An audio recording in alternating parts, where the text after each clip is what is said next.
చూస్తూ ఉంటే నేను వస్తూ ఉంటే ఫ్లెక్సీలు అన్నీ కూడా నా పేరును వేశారు. అదేవిధంగా మాట్లాడిన వాళ్ళంతా కూడా ఇదంతా కేవలం పెమసాని వల్ల జరిగిందని చెప్తా ఉన్నారు. అయితే అందరూ గుర్తుపెట్టుకోవాల్సింది, ఎప్పుడు ఒక వ్యక్తి వల్ల ఏమీ జరగదు. ఈరోజు నన్ను ఇక్కడ కూర్చోబెట్టినటువంటి అంటే అత్యంత మెజారిటీ తీసుకొచ్చారు కాబట్టి నాలో ఒక అత్యంత సేవాభావం పెరిగింది.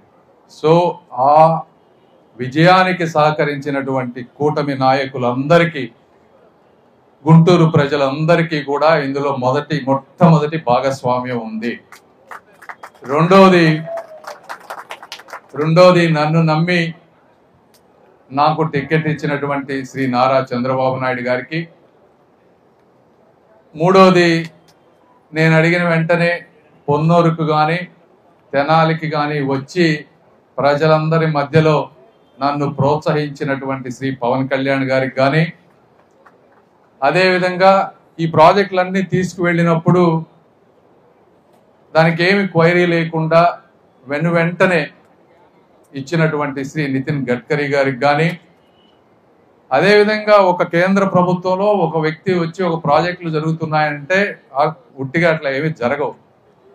దానికి అనుమతులు ఎక్కడో చాటి నుంచి ఇవ్వండి అని వచ్చినప్పుడు మాత్రమే జరుగుతాయి. దానికి సహకరించినటువంటి శ్రీ ప్రధానమంత్రి మోదీ గారికి, ఇలా ప్రతి ఒక్కరికి కూడా భాగస్వామ్యం ఉంది. రెండోది, బ్రిడ్జి తేవటం అంటే ఓన్లీ బ్రిడ్జ్ తేవటమే కాదు, దానికి ఆల్టర్నేట్ ట్రాఫిక్ రూట్స్ కావాలి, అందరినీ కోఆర్డినేట్ చేసుకోవాలి, రోడ్డు డెవలప్మెంట్ ప్లాన్స్ చేయాలి.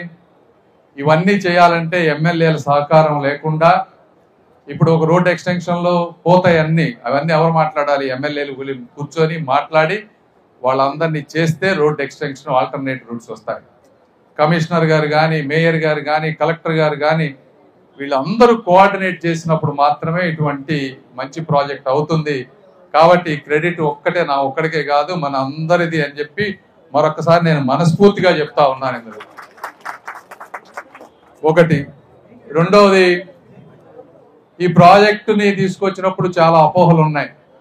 సరే, వారివి కొంతమందివి వ్యాపారాలు దెబ్బతింటున్నాయి కాబట్టి ఇబ్బంది పడవచ్చు. కాకపోతే వాస్తవాలు కూడా ప్రజలకు తెలియాలి. ఒకసారి ఆల్రెడీ చెప్పాను, మళ్ళీ ఇంకోసారి చెప్తా ఉన్నాను. బ్రిడ్జి పొడవు వచ్చేటప్పటికి ఇంతకుముందు 400 మీటర్ల చిల్లర ఉంటే ఇది మోర్ దాన్ డబల్ చేశాం. వాళ్ళు ఏమంటున్నారంటే ఇక్కడ హిందూ కాలేజ్ దాకా ఎందుకు పెట్టరు అంటున్నారు. హిందూ కాలేజ్ దాకా పెడితే అది జంక్షన్, అక్కడ వచ్చి బ్రిడ్జి కనుక ల్యాండ్ అయితే ట్రాఫిక్ అంతా జామ్ అవుతుంది.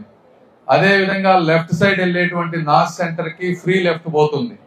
అందుకని ఆ జంక్షన్ కి 100 మీటర్ల దూరంలో ఫ్రీ లెఫ్ట్ నార్త్ సెంటర్ దగ్గర ఇబ్బంది లేకుండా అక్కడ వరకు కుదించాం. ఒకటి. రెండవది, అండర్ పాస్ లు 3 ఇచ్చాం. 4th line, 5th line GGH దగ్గర. అవన్నీ కూడా 40 నుంచి 60 అడుగులు ఉన్నాయి. అటు నుంచి ఇటు నుంచి వెళ్ళడానికి ఎటువంటి ఇబ్బంది లేదు. మూడోది, ఆర్యూబీ కట్టమంటున్నారు. ఇది 70 సంవత్సరాల క్రితం కట్టినటువంటి బ్రిడ్జ్. ఈ రోజున ఆర్యూబీ కడితే అదేదన్నా జరగరాంది జరిగితే కొన్ని 100 ట్రైన్స్ పోతాయి ఇక్కడ. సో ఇప్పుడు ఉన్నటువంటి దాంట్లో టెక్నికల్ గా ఆర్యూబీ కట్టడం అనేది జరిగే పనే కాదు. ఒకవేళ కట్టినా, రెండోది, రేపు మళ్ళీ ఆర్ఓబీ కట్టాలి అంటే ట్రాఫిక్ మొత్తం ఆపేయాలి ఆర్ఓబీకి. మళ్ళీ అప్పుడైనా సరే మళ్ళీ 2 సంవత్సరాలు ఇబ్బంది పడతాం. మూడోది, ఆర్యూబీ పర్మిషన్ తీసుకురావాలి. అవంత ఈజీ అయ్యేటువంటి పనులు కావు. సో ఇవి వచ్చిన ప్రాజెక్ట్ వెనక్కి వెళ్ళిపోతుంది. వీటన్నిటి దృష్ట్యా ఆర్యూబీ అనేది ముందుగా కట్టలేం, సాధ్యమయ్యేది కాదు. అయితే ఆర్ఓబీ కట్టిన తర్వాత ఆర్యూబీకి ప్రొవిజన్ ఇచ్చాం. ఇది కట్టే సమయంలోనో అవసరమైతే ఇది కట్టిన తర్వాత ఆర్యూబీ కట్టే విధంగా డెఫినెట్ గా ఫ్యూచర్ లో ప్లాన్ చేస్తాం. ఎటువంటి అపోహలు వద్దు. మూడోది, సర్వీస్ రోడ్ ఎక్స్టెన్షన్స్ అంటున్నారు. సర్వీస్ రోడ్స్ అనేది ప్రాజెక్ట్ తో సంబంధం లేదు. ఇప్పుడు ఉన్న దాంట్లో 23 అడుగులు అటు, 23 అడుగులు ఇచ్చాం. ఫ్యూచర్ లో దాన్ని 60 అడుగులు కావాలంటే మున్సిపాలిటీ వాళ్ళు పర్మిషన్ తీసుకొని ఇంకొంచెం పక్కన ఉన్నవన్నీ కొట్టేసుకుంటా పోయి అది ఎక్స్టెన్షన్ చేసుకోవచ్చు. దానికి బ్రిడ్జికి సంబంధం లేదు. ఈ 3 అపోహలు. తర్వాత ఒకటి అసలు అడగాల్సింది ఏంటంటే, వారు కానీ ఇంకొకళ్ళు దీన్ని 4 లేన్ల బదులు 6 లేన్లు చేయొచ్చు కదా అనేది ఉన్న వాటిలో ఒక వ్యాలిడ్ క్వశ్చన్, అది కూడా మేము ఆలోచించాం. 6 లైన్లు చేస్తే బాగుంటుంది ఫ్యూచర్ లో ఇబ్బంది లేకుండా అని. అయితే గుంటూరు మాస్టర్ ప్లాన్ లో 120 ఫీటే ఉంది ఈ రోడ్డుకి. సిటీలో 6 లేన్లు బ్రిడ్జి కట్టాలంటే అటు సైడ్ ఇటు సైడ్ చాలా ఎక్కువ డిస్ట్రక్షన్ జరుగుతుంది.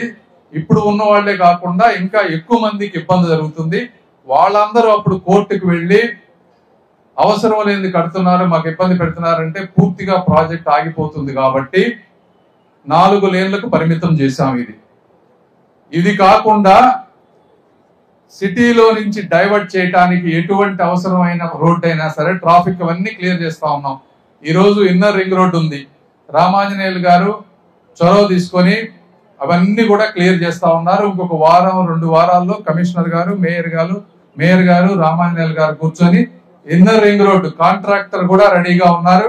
మనం ఆ ఇళ్లు కనుక తొలగించి ఇస్తే రోడ్డు ఇమీడియట్ గా విత్ ఇన్ 1 to 2 months లో రోడ్డు వర్క్ స్టార్ట్ అవుతుంది. అది కూడా దాదాపుగా 5-6 నెలల్లో కంప్లీట్ చేపించే బాధ్యత కూటమి ప్రభుత్వం తీసుకుంటుంది. ఇవి కాకుండా ఇప్పుడు మీరు నంది వెలుగు బ్రిడ్జ్ ఉంది, అది ఆల్రెడీ టెండర్స్ కి వెళ్ళినాయి. 6వ తారీఖు అంటే నిన్నే లాస్ట్ రోజు అయి ఉంటుంది. టెండర్స్ 2-3 రోజులు ఓపెన్ చేస్తారు. దాని వరకు కూడా ఇంకా 1 to 2 months లో స్టార్ట్ అవుతుంది. మిగిలిన 2 బ్రిడ్జెస్ కూడా ఈ రోజు టెండర్స్ కి వెళ్ళినాయి 2 days బ్యాక్. అవి కూడా వచ్చే 2-3 నెలల్లో రోడ్డు వర్క్ స్టార్ట్ అవుతుంది. సో ఈ 4-5 బ్రిడ్జిల వర్క్ అంతా కూడా తప్పనిసరిగా వచ్చే 2 సంవత్సరాల్లో జరుగుతుంది. ఈ శంకర్ విలాస్ బ్రిడ్జ్ వచ్చేటప్పటికి ఇంకొక అపోహలు ఏంటంటే ఇది 3 సంవత్సరాలు పడుతుంది, 3 సంవత్సరాలు నరకం చూస్తారని చెప్తా ఉన్నారు. మీరు ఒక్కటే గుర్తుపెట్టుకోండి, ఈ గుంటూరు చుట్టుపక్కల ఆంధ్రప్రదేశ్ లో అత్యంత ఫాస్ట్ గా కట్టే బ్రిడ్జ్ శంకర్ విలాస్ బ్రిడ్జ్ అవుతుంది. ఎటువంటి అపోహ అక్కర్లేదు. దాని విలువ కాంట్రాక్టర్ గారికి కూడా చెప్తా ఉన్నాం. ఇది నిత్యం వారికి తెలుసు, వారు కూడా ఈ ప్రాంతం నుంచి వెళ్ళిన వాళ్లే. ఇది ఎంత ఇబ్బందికరమైన బ్రిడ్జ్, వారు కూడా రాత్రి పగలు పనిచేసి, నేను టైం లైన్ చెప్పదలుచుకోలేదు కానీ మీరే చూస్తారు. సాధ్యమైనంత ఫాస్ట్ గా చేపించే బాధ్యత. ఇంకోటి, అందరూ నాకు దీన్ని కర్త కర్మ క్రియ అంటా ఉన్నారు. ఇంజనీర్ గారు చిన్న తప్పు కూడా జరగకూడదు, చిన్న తప్పు జరిగినా మొత్తం నా మీద వేస్తారు. కాబట్టి ఎట్టి పరిస్థితుల్లో మీరు క్వాలిటీకి దేనికి కూడా రాజీ పడకుండా ఇది చేయాల్సిన అవసరం ఉంది. చేస్తారని ఆశిస్తా ఉన్నాను. ఇవి కాకుండా యాక్చువల్ గా ఈ బ్రిడ్జి 2-3 వారాల క్రితమే స్టార్ట్ చేయాల్సింది. ఈ బ్రిడ్జి తీసుకొచ్చిన 6 నెలల్లో ఎప్పుడు లేని విధంగా మీరు ఒకటే గుర్తుపెట్టుకోవాలి. ఒకసారి బ్రిడ్జ్ వచ్చిన తర్వాత యాక్చువల్ గా శంకుస్థాపన జరగడానికి 10 నుంచి 13 స్టెప్స్ ఉన్నాయి. అడ్మినిస్ట్రేటివ్ శాంక్షన్, ఫైనాన్షియల్ శాంక్షన్, అదే విధంగా contractor technical sanction, contractor bank guarantee, ఇక్కడ కింద రైల్వే బ్రిడ్జ్ రైల్ లైన్స్ వెళ్తా ఉన్నాయి, వాటన్నిటిని కోఆర్డినేట్ చేసుకోవాలి. ఇలా 10 నుంచి 15 స్టెప్పులు అన్ని కూడా 6 నెలల్లో పూర్తి చేశారు. మా స్టాఫ్ దగ్గరుండి చేయించారు. ఇవన్నీ మా స్టాఫ్ కూడా నేను ఈ విధంగా ప్రత్యేకంగా, ముఖ్యంగా రూప్ కుమార్ ఆఫీస్ కు వెళ్ళి, మీరు ఒకటే గుర్తు పెట్టుకుని, ఫైళ్ళకి కాళ్ళు ఉండవు, ఫైళ్ళను నడిపే కాళ్ళు కావాలి. అది మా ఆఫీస్ వాళ్ళు దగ్గరుండి చేశారు. కాబట్టి వారికి మీరు అందరూ కూడా మరొకసారి ధన్యవాదాలు చెప్పాలి. అదేవిధంగా దీన్ని 2-3 వారాల క్రితమే స్టార్ట్ చేద్దాం అనుకున్నాం, చేయాల్సింది. అయితే నేను అభిమానించే, ఆరాధించే శ్రీ నారా చంద్రబాబు నాయుడు గారి చేతుల మీదుగా ఇది శంకుస్థాపన చేయాలని వారి డేట్ కోసం 2 వారాలు ఆగాం. అయితే వారి బిజీ స్కెడ్యూల్ ఉండటం వల్ల వారు ఇప్పుడు ఎందుకమ్మా కన్స్ట్రక్షన్ అయిపోయిన తర్వాత నేను ఓపెనింగ్ వస్తా అన్నారు. అందుకని ఈ రోజు ముందుకు వెళ్ళాం. ఏదేమైనప్పటికీ రేపటి నుంచి వర్క్ స్టార్ట్ అవుతుంది. కాబట్టి ఇందులో ఇబ్బంది పడే వాళ్ళందరూ కూడా దయచేసి సహకరించండి.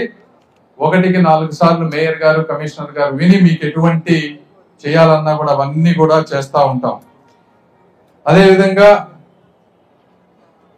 ఈ ప్రాంతంలో మీరు ఒక్కటే గుంటూరు ప్రజలను నేను కోరేది ఏంటంటే, ఇక్కడ నాకంటూ ఏమి స్వార్థం లేదు. జీవితంలో దేవుడు ఇవ్వాల్సినవి అన్ని ఇచ్చాడు. దేవుడు నాకంటూ ఏమీ లేనిదంటూ ఏమీ లేదు. అనుభవించిన వ్యక్తిని, పొరపాటున కూడా తల తెగినా కూడా తప్పు చేయను.